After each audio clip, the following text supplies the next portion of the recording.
Hi, welcome back to the channel. Today I'm talking about Scout, the small box card game from Oink. Was a Spiel des Jahres nominee in 2022. It's not quite either a rummy game or a whist game, but it has a good feeling of familiarity. Feels like you know the game. It has a broad appeal to different personalities. It'll accommodate 2 to 5 players. Single game takes only 15 minutes and a whole match in an hour. Feels fun and light, but it is challenging enough for serious gamers. It'll cost you less than $20 US. I've been playing it at my usual club more or less weekly since it came out for the last couple of years, and I enjoy it more now than I did then. I reckon you will wear out the cards long before you get bored of the game, and these cards are worn out, and that's why I thought it was worth making the video. First of all, let's take a look at what we get in the box. We get 45 cards, 30 score tokens, the little star tokens that can be flipped, Scout tokens, we get a starting player marker, and we get a Scout and Show token for up to 5 players, and we get rules booklets in various languages, and it's all packed into Oink Games' signature tiny box. First of all, let's take a look at these cards. The cards have different numbers, and we'll be playing runs and sets of those cards. At the top and bottom there's that end's number and a smaller number to show the number at the other end. When you get the cards, you have to make a decision about which way to play them, either one way or the other. You can see the cards also have names and the supposed theme of the game, because apparently we're recruiting characters to make a circus show. So it's a card game that works as a strategic hand management puzzle. The number of the cards in the deck is adjusted according to the number of players. Then all the cards are dealt out equitably. Players take turns trying to meld cards like in a rummy game, laying down groups of cards according to the rules. And in this game, that's called a show. You can only make a show if your cards are stronger than the preceding player. And if you can beat the preceding show, then you take their cards face down as points. But if you can't beat a previous show, you have to take one of the cards from it and put it in your hand, and that's called a scout. You're scouting the person from their show, and you have to pay the player who made the show 1 point for the card that you've taken. So in each turn you can either make a show or you can scout a card, and just once per game you can use your scout and show token to do both of those in the same turn. Play continues like this, your hand alternately shrinking as you play shows and growing slightly as you scout cards back into it, and the game ends like a rummy game when somebody plays the last of their cards. Or if somebody makes a show and none of the other players in turn can beat it. Then everybody's points are tallied up. We get positive points for the show cards we've taken from the table, plus the points that we were paid by others who scouted cards from our shows, and negative points from the cards remaining in our hand. Then you will play as many hands as there are players. If you have 3 players, you'd play 3 hands, and then you aggregate the scores for each game to find the match winner. Let's take a closer look at these rules. Now the first rule is in 2 parts. You can't rearrange cards in your hand in the usual way, and you can only play cards from your hand that are contiguous. You can't change their order to organise them for convenience in your hand, and you can't extract cards from different places to make your melds. You can choose which way up the cards go, but only when you pick them up. That means that when you pick up your hand from the deal, you can decide if the entire hand is one way up or the other. And then later, if you scout a card into your hand, you can decide which way up it goes into your hand and where you put it in the hand. But you can't move it around beyond that. So the game's something of a defensive game about solving a hand management puzzle and trying to make optimum decisions throughout the game. The next rule is an extension of this, that when you play cards from your hand, you can't take out whatever cards you like from different places. You can only play contiguous groups of cards. You could, for example, take out this pair of cards to play them because they're contiguous, but you can't take out these cards from different positions and arrange them to your liking.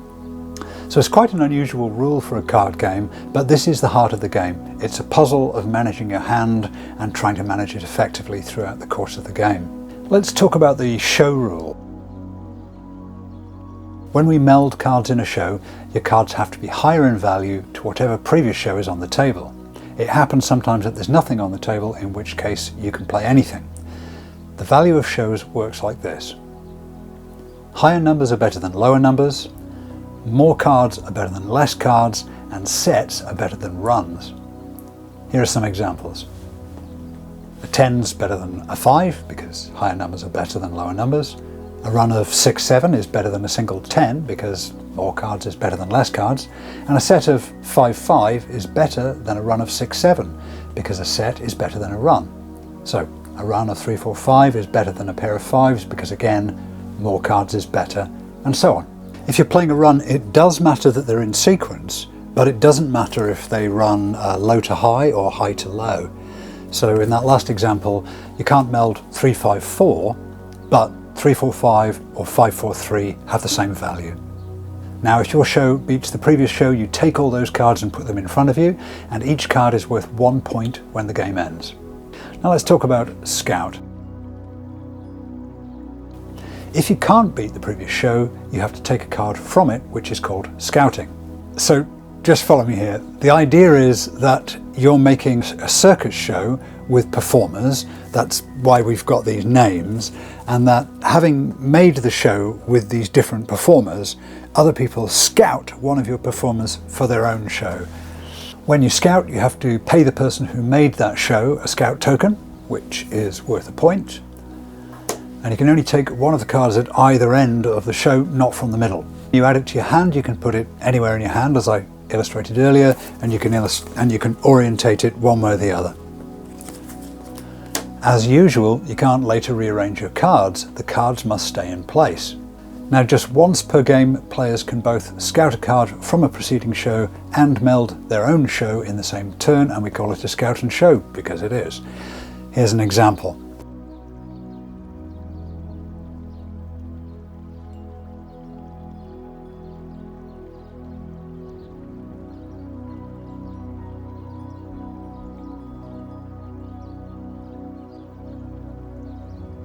So, a couple of notes about Scout and Show here.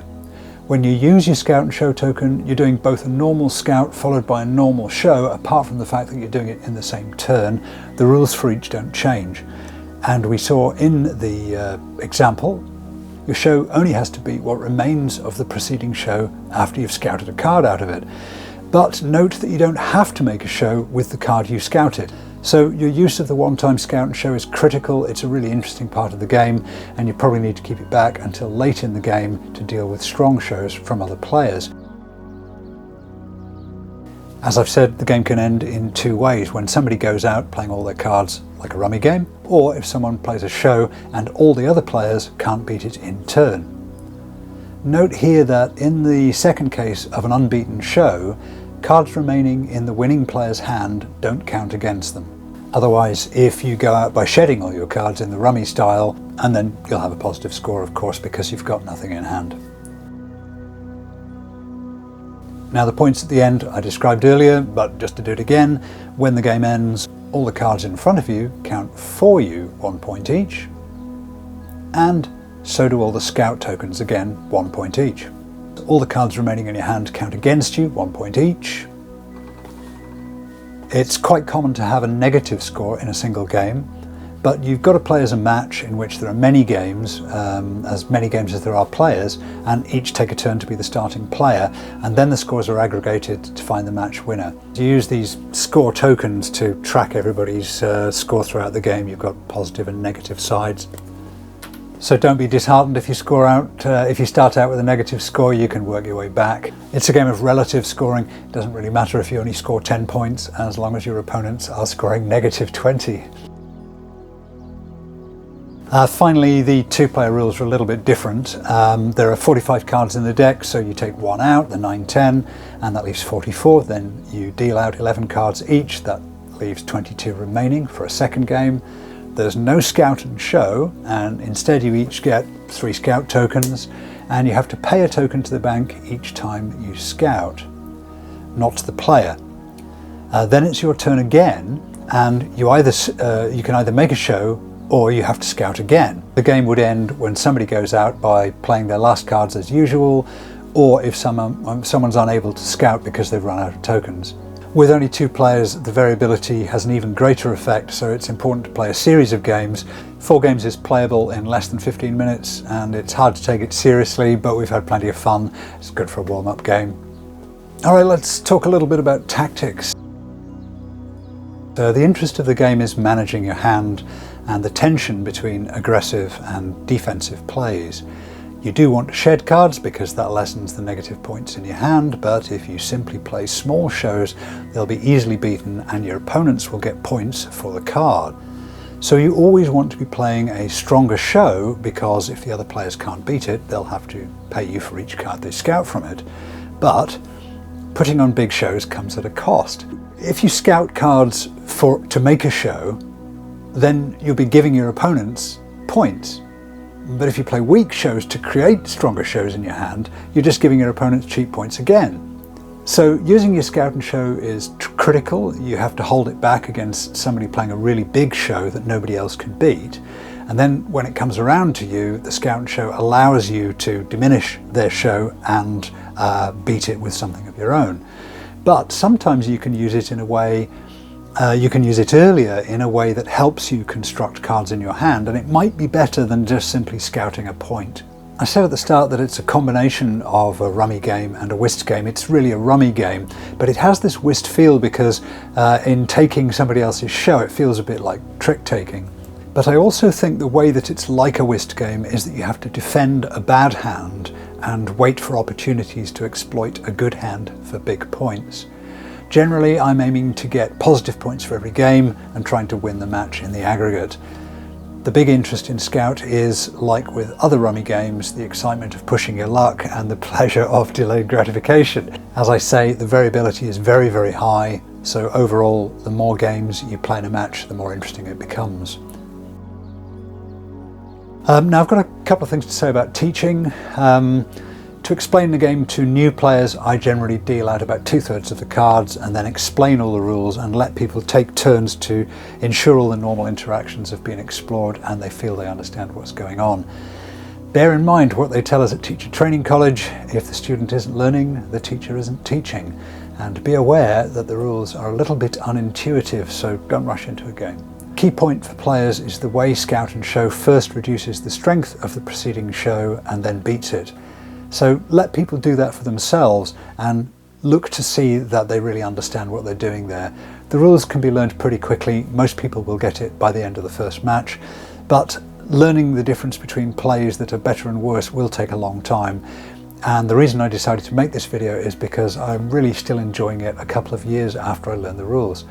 So take your time teaching the game, let people get comfortable, and don't start a match until your players are ready.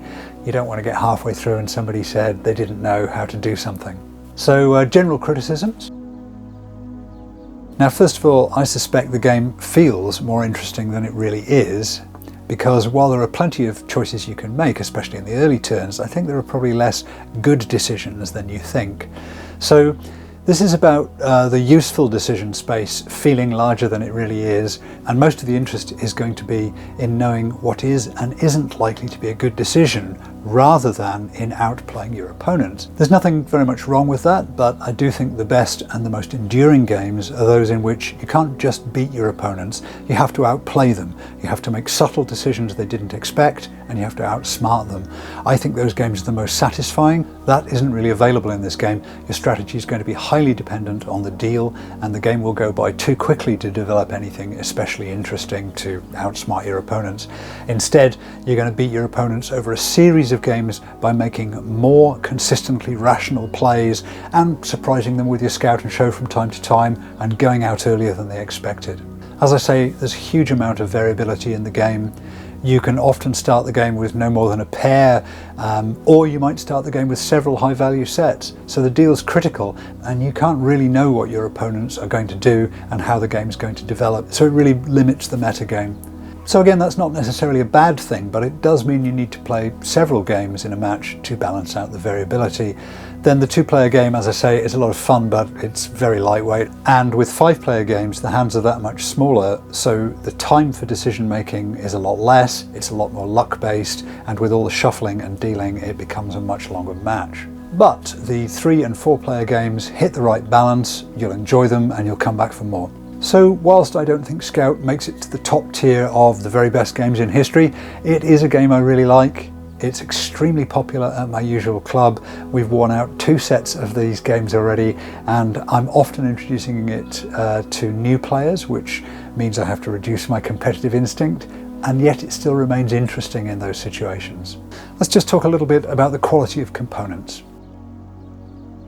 First of all, let me say these criticisms are in the context of the value of the game as a whole, and at the price, which is less than $20, it's really very good. First of all, the cards, look, the quality isn't bad, but it's not good either. You can buy standard playing cards of far better quality than these at 1/3 of the price of this game, so they could certainly be better. They get greasy very quickly and you'll need to sleeve them. But because Oink have insisted on their tiny box, they're using non-standard sleeves, and it's actually quite hard to find good sleeves at this size. I'll put a link in the video description. Then when you do have them sleeved, you find that you won't be able to get them in the box. The quality of the various tokens is fine, a decent cardboard, but again, because Oink are insisting on their cute box, apparently cute, it's harder to get everything in it, and if you use sleeves, you can't get the lid closed, and God help you if all that opens up in your bag. No doubt the apologetic for using tiny boxes is that you can put it in your backpack and carry it anywhere, so you can whip it out and get a game when you like, but that's not a very sophisticated way of thinking about the size of games, is it? It would still be small and portable if they just used standard cards and they provided space for using sleeves and a bit of extra room for organising the tokens. There's a line between cute and annoying, and with Oink Games I'm afraid the line is pretty thin. I know people who are fans, but I'm not. Everything would be better for a box that's twice the size. Quality of the rules and a rulebook. The rulebook has obviously not been written by a native English speaker, but they're adequate. You can figure out the game from them, and most questions that come up are quite easily answered by reading the booklet. That isn't true of the 2-player game. It was actually quite hard to work out what the 2-player game rules were. There's a lot of conflicting information online, but what I've said earlier is apparently correct according to Oink Games. And again, they're trying to make the booklet fit in the tiny box, so it's too bloody small to read. I mean, this is silly. I use reading glasses, and that makes things bigger, and the booklet's still too small. It's just silly. Guys, Oink, all you have to do is make the box that big and the game becomes a winner. So another criticism that I have is the theme. I've mentioned Rummy and Whist games and used traditional card game terminology like defending your hand and melding. But if you believed Oink, you'd probably think Scout had somehow sidestepped the entire tradition of card games and is really a board game about recruiting characters to make circus shows. And here's what I have to say about this. I've played this game almost every week for at least a couple of years now. That's probably 100 matches, let's say 300 or more actual games. And in those games, not a single person, absolutely no one, whether they were Japanese visitors wanting to practice English over a game, whether they were casual and social gamers, all the way through to hardened Twilight Imperium geeks, of whom I knew a few, no one, not a single person, has ever referred to these cards by the names written on them. This one says Susan, and nobody's ever said Susan. Everybody says 8-6. Call me an old man shouting at clouds if you like, but I think it just distracts from the fact that this is a clever little game, and unusually for such a modest proposition, it really does reward repeated plays. Okay, it doesn't matter terribly, but design is very much about leaving things out, and this theme was something they could have left out. So who's the game for? Well, it's a good game for people new to modern board games, or casual gamers. It'll work as a family game with older children, but hardcore gamers can enjoy it for its puzzle aspect, so it's a great filler game before something heavier. I think the one person who wants this game is the organizer of a game club, where I can pretty much guarantee you will see play every week with this game. So that's it for Scout. I hope you enjoyed it, and if you did, you might be interested to know that we're publishing videos more regularly now, and we have a lot in the pipeline already. Coming up, we've got games from Japanese publishers Oink and from Jelly Jelly, And we've got a lot more Halo Flashpoint from Mantic Games, which is a really interesting tabletop mini games, but one that's accessible to board gamers. So check out the links at the end. And until the next one, enjoy your games.